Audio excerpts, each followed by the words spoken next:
Bismillahirrahmanirrahim. Rabbi shrah li sadri wa yassir li amri wahlul 'uqdatam min lisani yafqahu qawli. Rabbi zidna ilma warzuqna fahma. Assalamualaikum warahmatullahi wabarakatuh. Alhamdulillah wassalatu wassalamu ala Rasulillah wa ala alihi wa ashabihi wa man ittaba'a huda. Amma ba'du. Ayuhal jamaah, usini wa iyyakum bitaqwallah faqad fazal muttaqun. Haitsu qala ta'ala wa tazawwadu fa inna khairaz zadi taqwa. Wa usini wa iyyakum bi syukrillah liqauli ta'ala la in syakartum la azidannakum. Wa usini wa iyyakum bi dzikrillah liqaulihi ta'ala ala bi dzikrillah tatma'innul qulub. Jamaah yang berbahagia, sore hari ini yang pertama mari kita panjatkan puji syukur kepada Allah Subhanahu wa taala yang telah memberikan kita banyak limpahan nikmat, kasih sayang, taufik dan hidayahnya hingga sampai pada sore hari ini kita masih bisa menghadiri majelis ilmu, majelis favoritnya para malaikat. Kemudian yang kedua, salawat dan salam kita haturkan pada baginda Nabi Muhammad sallallahu alaihi wasallam, seorang pemimpin umat manusia yang luar biasa, yang selantiasa berdoa kepada Allah Subhanahu wa taala untuk umatnya. Salah satu hal yang selalu menjadi kegalauan baginda Nabi Muhammad sallallahu alaihi wasallam adalah kecintaan beliau kepada umatnya. Beliau senantiasa berpikir untuk maslahat bagi umatnya. Akan tetapi sebuah pertanyaan, apakah cinta beliau sudah kita balas sebagaimana mestinya atau belum? Jemaah yang dirahmati Allah Subhanahu wa taala, kita masuk sesi kedua tentang kajian dengan tema mencintai Nabi Muhammad sallallahu alaihi wasallam. Gitu ya, bahaya tadi. Insyaallah di pertemuan berikutnya kita akan membahas tentang sejarah Rasulullah sallallahu alaihi wasallam menggunakan kitab Super Leader Super Manager karya Ustadz Safi'i Antonio. Itu adalah ringkasan sekian banyak kitab sirah, referensinya sangat lengkap dan banyak. Akan tetapi nanti di situ kita akan melihat Rasulullah sallallahu alaihi wasallam dari banyak perspektif. Kita bukan membahas sirah urut dari awal sampai akhir, tapi kita akan membahas Rasulullah sallallahu alaihi wasallam dari segi kepemimpinan beliau dalam 8 aspek. Bagaimana beliau memimpin diri sendiri, bagaimana beliau memimpin keluarga, bagaimana beliau memimpin bisnis, memimpin dakwah, memimpin pendidikan, memimpin perang, memimpin hukum, dan memimpin politik. Ada 8 poin. sehingga kita tidak berpandangan, tidak melihat Rasulullah Shallallahu Alaihi Wasallam dari ibadahnya saja, tidak melihat Rasulullah dari sunnahnya dalam berpakaian saja, tidak melihat Rasulullah Shallallahu Alaihi Wasallam dari sudut pandang yang sempit, tapi saya ingin kita melihat Rasulullah Shallallahu Alaihi Wasallam dari banyak sudut pandang, sehingga nanti dari situ kita akan betul-betul bisa mencintai Nabi Muhammad Shallallahu Alaihi Wasallam. Jamaah yang dirahmati Allah Subhanahu wa taala, sebelum saya bercerita pada hari ini tentang kepemimpinan Rasulullah, karena ini insya Allah akhir dari sesi pembahasan tentang apa tadi, cinta kepada Nabi Muhammad Sallallahu Alaihi Wasallam, sekaligus kita akan masuk pada bagaimana Rasulullah SAW memimpin. Kayak apa sih gambaran leadershipnya Rasulullah SAW, sehingga kita perlu mengkaji itu.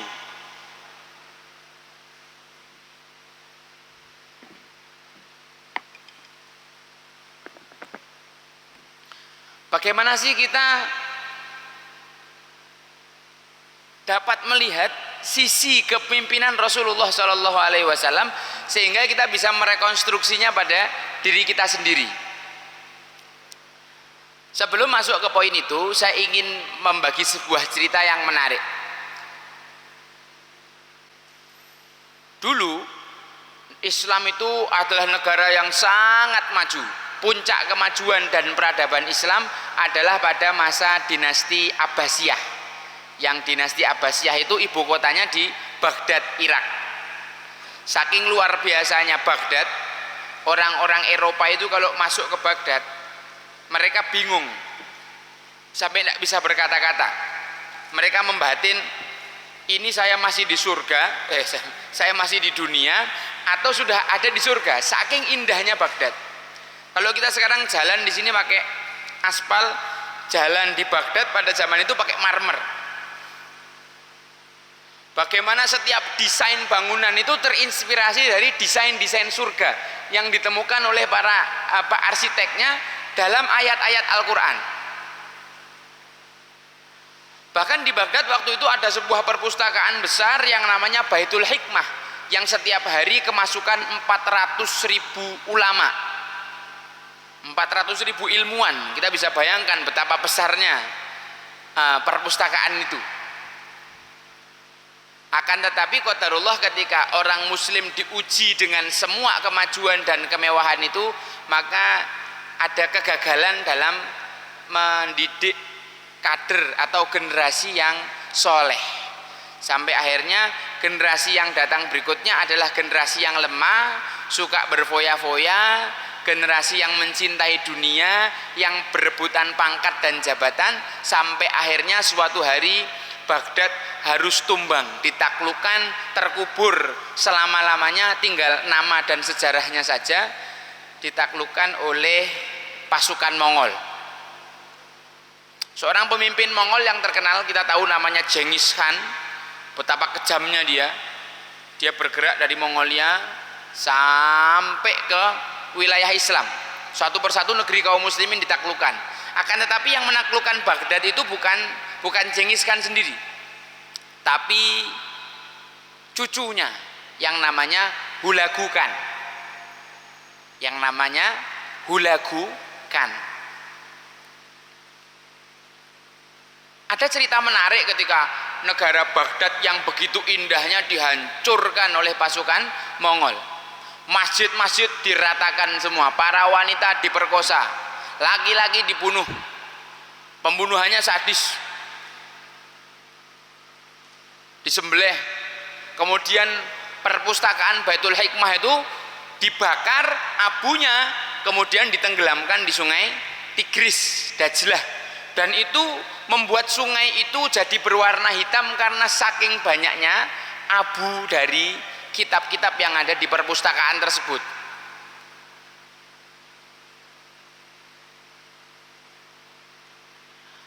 Ada satu kisah yang saya baca,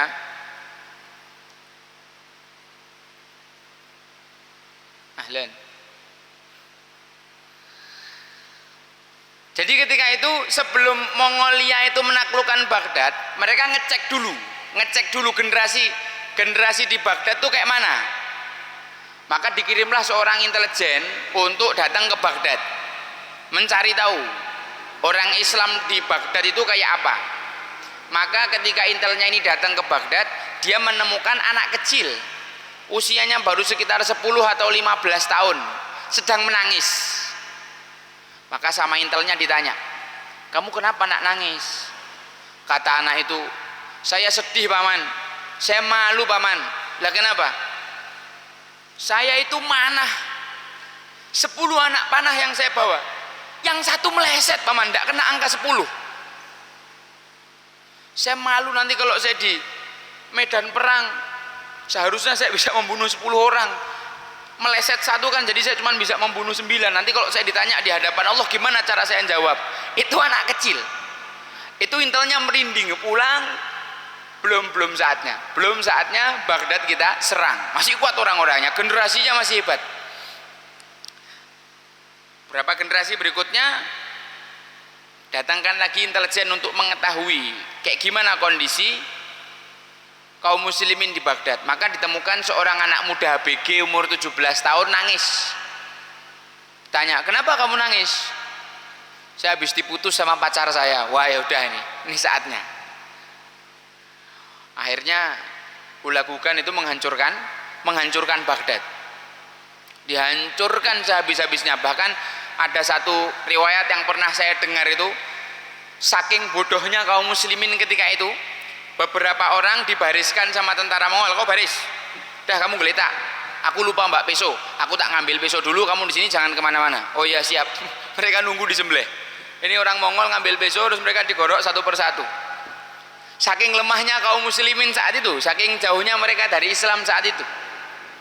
Akan tetapi walaupun mereka jauh dari Islam, ada satu kisah menarik yang juga pernah dibawakan sama seorang presiden Turki, Erdogan. Beliau menceritakan, ketika Hulagukan itu menghancurkan Baghdad sehancur-hancurnya, dia memanggil ulama yang paling berilmu dari kalangan kaum muslimin. Suruh satu orang yang paling berilmu di antara kalian datangi saya. Orang muslim tidak ada satupun yang berani maju, ulama-ulama tidak ada yang berani, karena mereka tahu Hulagukan itu adalah seorang yang sangat kejam, bengis, otoriter, mudah menumpahkan darah. Tidak ada yang berani, kecut semua.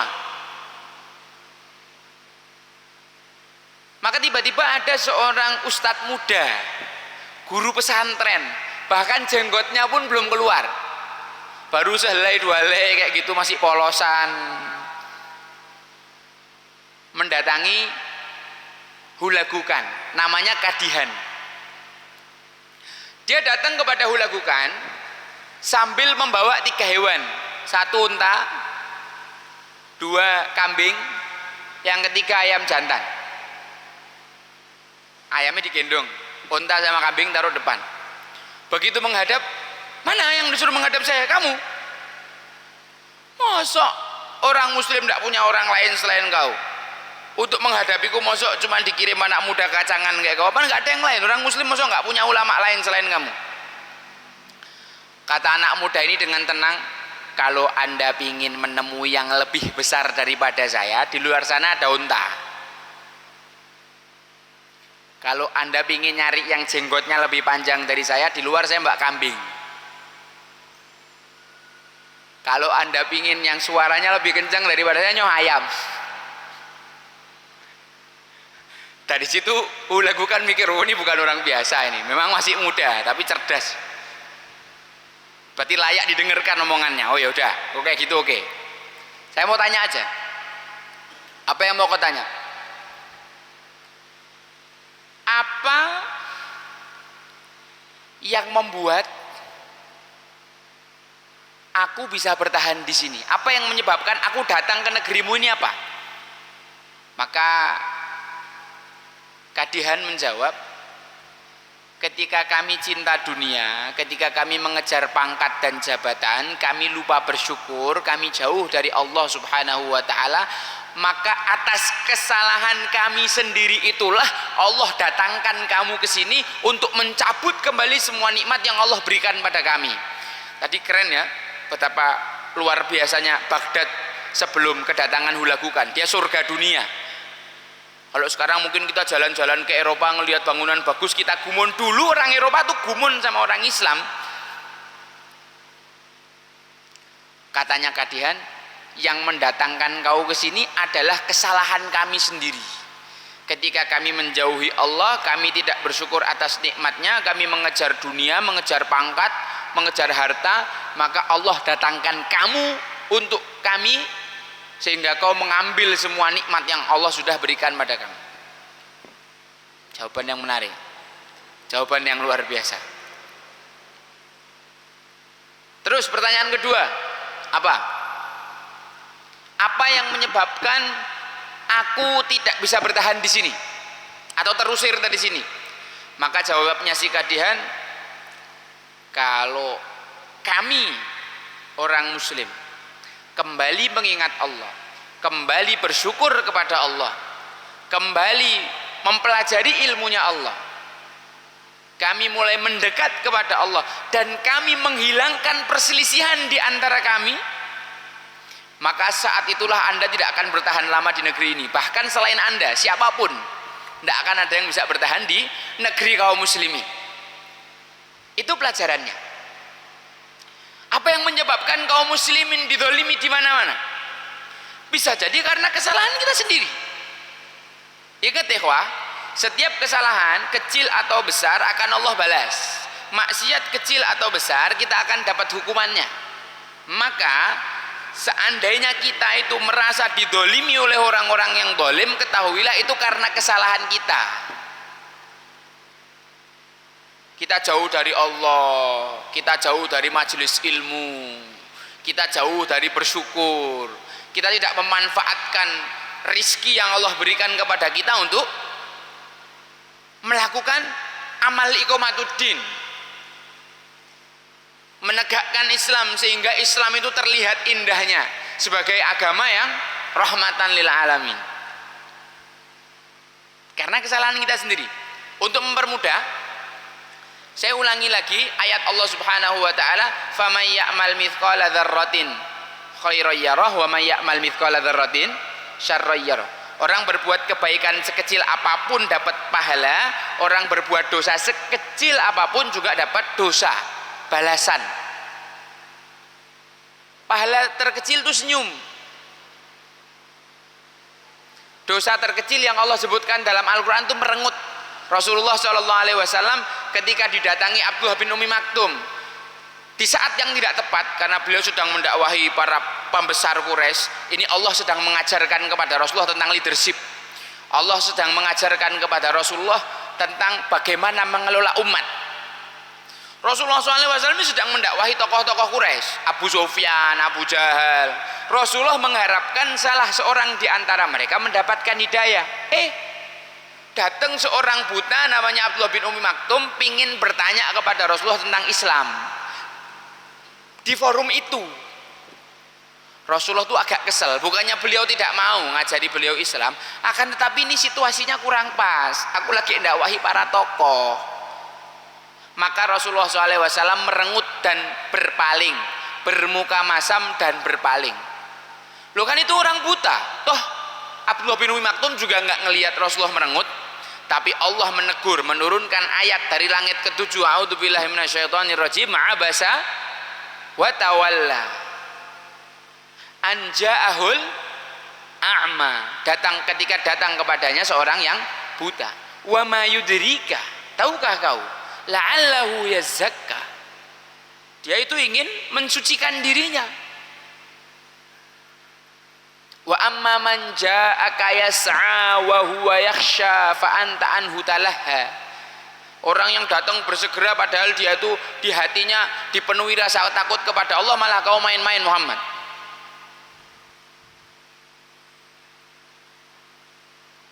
Adapun orang-orang Quraisy yang tidak butuh malah kau seriusi. Di sini kita dapat pelajaran bahwa Rasulullah SAW diperintahkan oleh Allah Subhanahu Wa Taala untuk melayani dakwah itu kepada siapapun. Tokoh iya prioritas utamanya, akan tetapi siapapun orang yang datang harus diberikan pelayanan semaksimal mungkin, tidak membeda-bedakan. Yang mau saya zoom adalah merengut, apa bahasa Indonesia merengut apa sih? Cemberut, bermuka masam, itu adalah dosa. Itulah kenapa kok para ulama salaf kita kalau sandalnya putus mereka nangis. Bukan nggak bisa beli sandal baru, akan tetapi beliau merasa gagal mengintrospeksi diri. Loh, dosa apa yang belum selesai saya muhasabah, kok Allah sampai mengingatkan saya dengan sandal saya putus, maka beliau nangis. Karena dosa sekecil apapun kita akan melihat balasannya. Orang muslim kadang-kadang tidak mau menyadari itu. Sandalnya putus, sandalnya hilang, kuncinya jatuh, uangnya hilang, dia terbentur, sakit, kecelakaan, orang tuanya meninggal dan seterusnya, hal-hal yang sifatnya mencelakakan diri atau hartanya. Padahal itu semua adalah hukuman atau ujian yang Allah berikan atas dosa-dosa yang pernah dia lakukan, peringatan. Kalau dia sabar itu menutup dosa, introspeksi, sadar, minta ampun itu berpahala. Tapi kalau tidak sadar itu kebangetan. Dosa sekecil apapun akan dibalas sama Allah. Dari mulai sendal putus sampai gunung meletus, itu adalah balasan atas dosa yang kita lakukan. Semakin besar hukumannya berarti dosa yang kita lakukan semakin besar. Semakin massal hukumannya berarti kemaksiatan itu kita kerjakan juga secara massal. Dan tidak ada yang mau amar ma'ruf nahi mungkar. Ada lagi hukuman yang lebih mengerikan, hukuman batin. Karena hukuman batin dari yang paling kecil sampai yang paling besar semuanya mengerikan, susah disadari, dan hanya orang-orang tertentu yang Allah mudahkan untuk keluar dari hukuman itu. Hukuman batin atas maksiat batin yang kita lakukan, Allah menghukum juga dengan hukuman batin. Tak kasih contoh hukuman batin.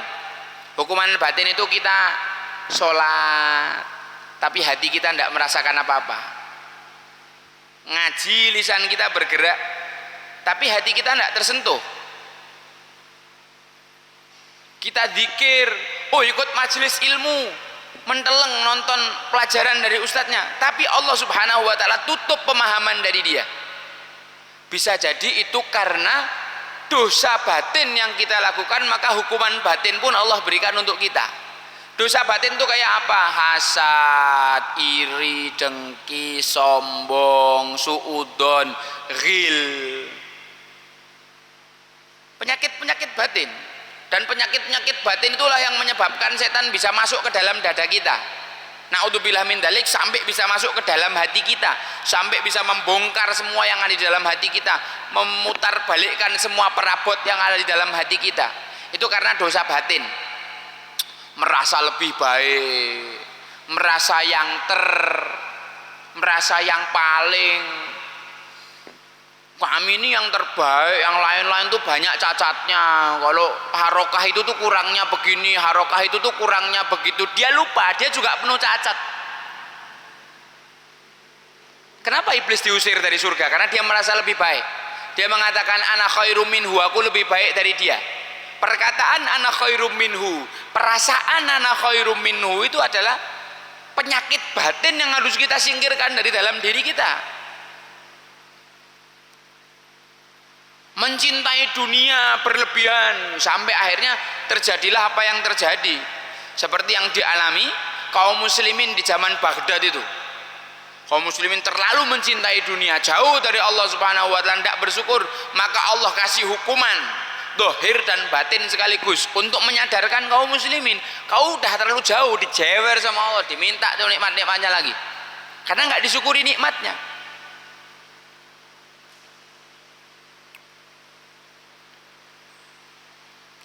Kalau antum merasa menikmati situasi yang semacam ini, ya lanjutkan aja, nggak usah ada perubahan apa-apa. Orang muslim nggak usah belajar, orang muslim nggak usah ikuti majelis ilmu, orang muslim nggak usah kenal Al-Quran, nggak apa-apa, hidup dengan dunia, pokoknya ngupeni urusan dunia, nggak apa-apa. Tapi nanti tinggal nunggu apa namanya hukuman yang Allah Subhanahu wa taala berikan.